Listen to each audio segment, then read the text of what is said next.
बिस्मिल्लाहिर्रहमानिर्रहीम अस्सलामुअलैकुम। Welcome back to my YouTube channel #Ambreen. कैसे हैं आप सब? मुझे उम्मीद है कि सब बिल्कुल ठीक ठाक होंगे। अगर आप भी पुलाव और बिरयानी खा खा कर तंग आ चुके हैं और किसी नई पुलाव की रेसिपी की तलाश में हैं तो ये रेसिपी आपके लिए है। हम बना रहे हैं मज़ेदार सी ज़बरदस्त किस्म की काबुली पुलाव। बहुत ही कम इंग्रेडिएंट से और बहुत ही आसान तरीके से पुलाव बनती है और जायके में इतनी ही मज़ेदार बनकर तैयार होती है। आपने भी इस रेसिपी को ज़रूर ट्राई करना है, तो फिर बनाना शुरू कर लेते हैं। बिस्मिल्लाहिर्रहमानिर्रहीम। सबसे पहले मैंने कुकर लिया, इसके अंदर हम गोश्त को गलाएंगे। मैंने बीफ लिया 500 ग्राम, इसको मैंने अच्छे तरीके से वॉश कर लिया था।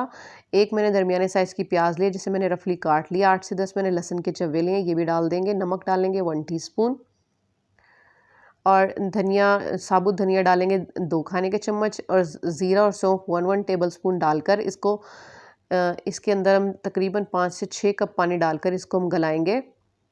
गोश्त को तकरीबन 10 से 15 मिनट सीटी बजने के बाद इसको हम गला लेंगे। फिर इसका चूल्हा बंद कर देंगे और गाजरें ली थी मैंने, एक बड़ी गाजर को मैंने जूलियन कट काट लिया, इसे फ्राई करेंगे। और 25 से 30 अदद हमने किशमिश लिया है, इसको भी मैंने अच्छे तरीके से वॉश कर लिया था। दोनों चीज़ों को फ्राई करेंगे 3 खाने के चम्मच ऑयल के अंदर और उसके बाद तकरीबन 2 से 3 मिनट तक हम इसे फ्राई करेंगे। इसके बाद 2 मिनट तक इसे ढककर पकाएंगे ताकि हमारी गाजरें सॉफ्ट हो जाएं। फिर इसके बाद हम इसे निकाल लेंगे, अलहदा निकाल कर रख लेंगे। और इसी सेम पैन के अंदर हम हाफ़ कप घी शामिल करेंगे। आप घी में ही बनाइएगा। और एक मैंने दरमियाने साइज़ की प्याज लिया है, इसे मैंने मीडियम ली थी, मैंने इसको रफली काट लिया है। इसको तकरीबन गोल्डन ब्राउन कलर होने तक फ्राई करेंगे। इसके बाद इतना ही कलर करना है, इससे ज़्यादा नहीं करना। 2 खाने के चम्मच मैंने लहसुन अदरक डाला, उसको फ्राई कर लेंगे। इसके बाद 2 टमाटर लिए हैं और 3 हरी मिर्ची, उनको भी काट लिया। और मैंने 2 चाय की चमची मैंने नमक डाला है। नमक डालने के बाद टमाटरों को सॉफ्ट कर लेंगे इस तरह से। इसके बाद जो उबला हुआ गोश्त था ये डालने के बाद इसे मसाले के साथ भूनेंगे हम। तकरीबन 2 से 3 मिनट तक इसे हाई हीट पर भूनेंगे। इसके बाद ज़ीरा, कुटा हुआ ज़ीरा शामिल किया है मैंने 1.5 टीस्पून। सिर्फ इसमें नमक और कुटा हुआ ज़ीरा जाता है, कोई भी स्पाइसेस नहीं जाते। इसके बाद इसमें बीफ का स्टॉक शामिल करेंगे जो कि मैंने उबालते हुए अलग कर लिया था, तकरीबन 3 कप। और ये भीगे हुए मैंने सिला चावल लिए हैं जिनको मैंने अच्छे तरीके से वॉश करने के बाद भिगो दिया था 2 घंटे के लिए।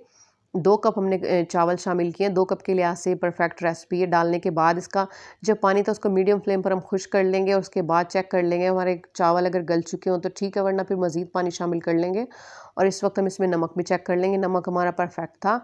और ये आप चावल देख सकते हैं, चावल हमारे गल चुके हैं।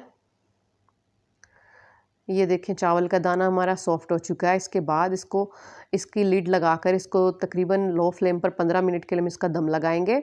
और दम लगाने से पहले इसमें हम हाफ़ गाजरें शामिल कर देंगे। ये हमने हाफ़ गाजरें शामिल कर दी हैं, बाकी हम दम के वक्त शामिल करेंगे। अल्हम्दुलिल्लाह अल्हम्दुलिल्लाह हमारी ये ज़बरदस्त किस्म की अफ़गानी पुलाव का हमने दम हटा दिया। इसका हमने ढक्कन लिड हटा दिया है। ये देखें कितनी ज़बरदस्त। इसको हल्के हाथ से हम इसको मिक्स करेंगे चावलों को और अपनी डिश के अंदर डिश आउट कर लेंगे इस तरह से। और बाकी ऊपर से हम गाजरों को डेकोरेट करेंगे और किशमिश भी डाल देंगे। कितने कम इंग्रेडिएंट से और कितनी ज़बरदस्त किस्म की हमारी अल्हम्दुलिल्लाह अल्हम्दुलिल्लाह हमारी काबुली पुलाव बनकर तैयार हो चुकी है, जिसे हमने इमली की चटनी के साथ सर्व किया है। ये ऐसे भी बहुत मज़ेदार लगती है, लेकिन अगर आप कुछ तीखा खाना चाहते हैं तो इसे किसी चटनी के साथ सर्व कीजिए, क्योंकि ये थोड़ी फीकी होती है लेकिन जायके में बहुत ही मज़ेदार बनती है। आपने भी इस रेसिपी को ज़रूर ट्राई करना है। तो मिलते हैं नेक्स्ट वीडियो में। अल्लाह हाफ़िज़।